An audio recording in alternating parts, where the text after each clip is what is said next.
Mon vélo, c'est un Cervélo S5 en SRAM. Et voilà, une couleur personnalisée, on va dire, pour cette année. Non, j'ai pas choisi, j'ai laissé faire Cervélo, ils font toujours des vélos sympas, donc voilà, je me suis pas préoccupé de ça, je voulais un peu comme une surprise. Et voilà, j'étais pas déçu.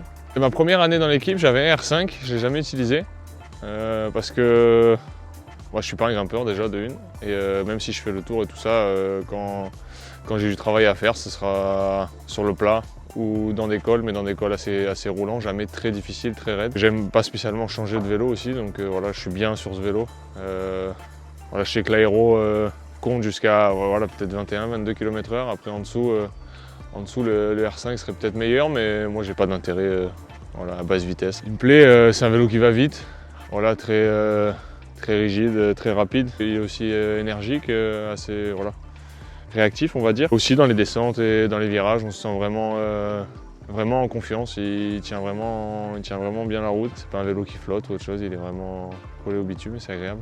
C'est pas le vélo le plus confortable voilà, du monde, parce que c'est un vélo vraiment très typé rail, c'est vraiment un vélo pour rouler vite, donc je privilégie plus la performance que le confort. Voilà, si je voulais du confort, peut-être que le R5 serait certainement plus confortable. Oui, j'ai roulé le Soloist sur Paris-Roubaix. C'est un très bon vélo, c'est un bon compromis, je dirais, entre le R5 et le S5. C'est un bon vélo que j'ai bien aimé. Le gravel, j'ai essayé, mais j'ai un vélo de cyclocross pour faire du gravel à la maison. Mais j'ai commandé un Aspero 5, je suis curieux de voir ce que ça va donner.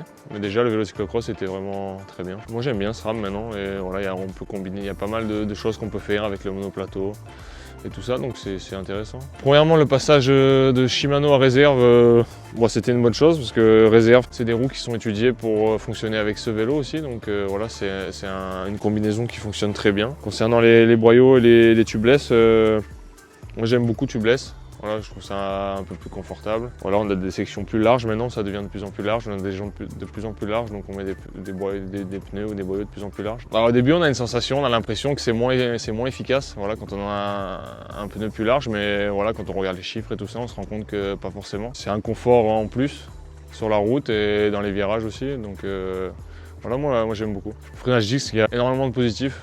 Moi j'aime beaucoup, voilà, on se sent plus en sécurité, on a un freinage plus efficace, plus rapide, notamment voilà, sur du mouillé, on sait que voilà, on est plus confiant sur notre freinage. C'est sûr qu'au début il fallait s'y habituer, le design des vélos avec le disque.